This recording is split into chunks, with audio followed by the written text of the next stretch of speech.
नमस्कार। मैं Dharmendra Kumar Meena, assistant professor, राजनीति विज्ञान। अरस्तू के बारे में अपन अध्ययन कर रहे थे। अरस्तू के दासता संबंधी विचार, राज्य संबंधी विचार, नागरिकता संबंधी विचार और अरस्तू का संविधानों का वर्गीकरण, यह उदाहरणें अपन ने देखी। आज अपन देखेंगे अरस्तू के क्रांति संबंधी विचार। अरस्तू ने अपनी पुस्तक पॉलिटिक्स के 5वें व 7वें भाग में क्रांति संबंधी विचार प्रस्तुत किए।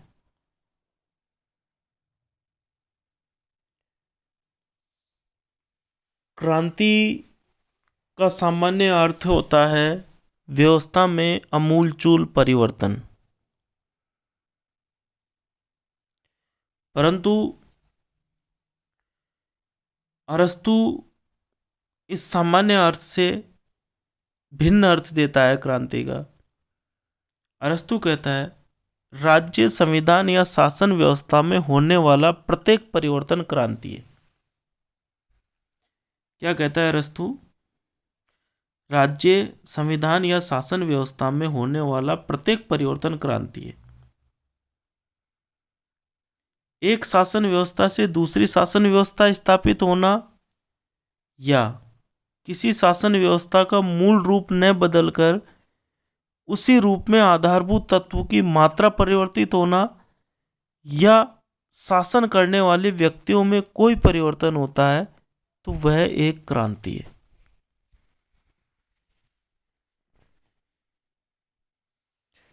क्या समझ में आया? अरस्तू कहता है कि राज्य, संविधान या शासन व्यवस्था में होने वाला प्रत्येक परिवर्तन क्रांति है। एक शासन व्यवस्था से दूसरी शासन व्यवस्था स्थापित हो जाती है या किसी शासन व्यवस्था का मूल रूप न बदलकर उसी में कोई आधारभूत परिवर्तन हो जाता है।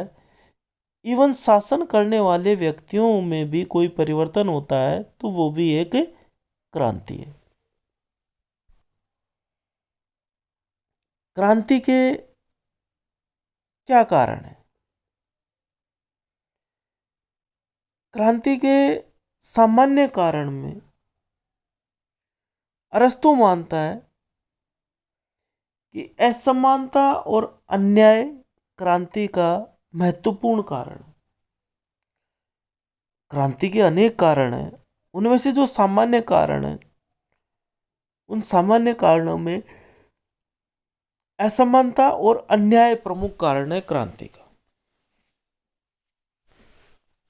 विशेष कारण भी हो सकते हैं क्रांति के। इनमें शासकों की लाभ की लालसा या शासकों की धृष्टता, घृणा, भय, क्षुद्र घटनाओं की अवहेलना, छोटी मोटी घटनाओं की अवहेलना कर दी और उस छोटी मोटी घटना ने कोई बड़ा आकार ले लिया तो वो भी क्रांति का कारण हो सकता है। विदेशियों की उच्च पदों पर नियुक्ति, ये भी क्रांति का कारण हो सकता है। तो क्रांति के विशेष कारणों में कौन कौन से हो सकते हैं? शासकों की धृष्टता या लाभ की लालसा, दूसरा घृणा, तीसरा भय, चौथा क्षुद्र घटनाओं की अवहेलना या छोटी मोटी घटनाओं की अवहेलना और पांचवा विदेशियों की उच्च पदों पर नियुक्ति। ये क्रांति के विशेष कारण हो सकते हैं। इसके अलावा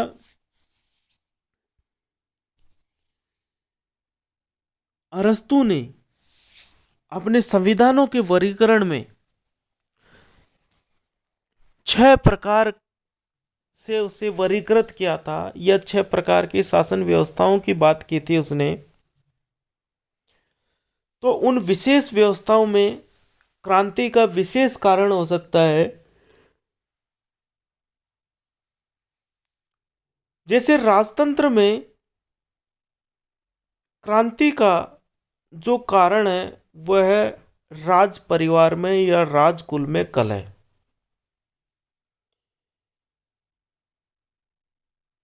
एक राजा के अनेक पुत्र होते थे, उनमें से एक को किसी को गद्दी मिल जाती थी, राजगद्दी, तो दूसरे या उस उसके भाई, दूसरे भाई या दूसरे और लोग कजन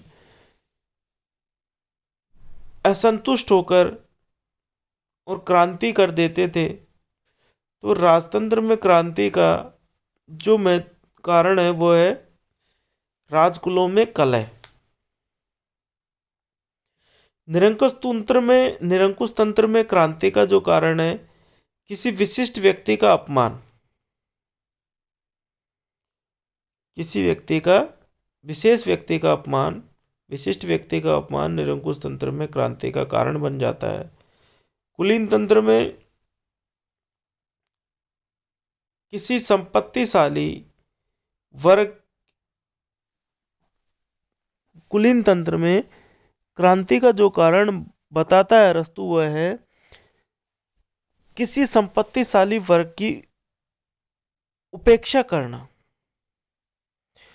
धनिक तंत्र में जो क्रांति का कारण बताता है अरस्तु वह है निम्न वर्ग की उपेक्षा करना। संवैधानिक तंत्र में विधि की उपेक्षा करना क्रांति का कारण माना जाता है। लोकतंत्र में वाक्पटु अथवा वाग्वीर की उपस्थिति लोकतंत्र में क्रांति का कारण होती है। इस प्रकार से अरस्तु ने अपने क्रांति संबंधी विचार दिए। क्रांति का वो अर्थ है व्यवस्था में अमूलचूल परिवर्तन से न लेके और व्यवस्था में होने वाला हर छोटा बड़ा परिवर्तन क्रांति मानता है वो। धन्यवाद। जय हिंद, जय भारत।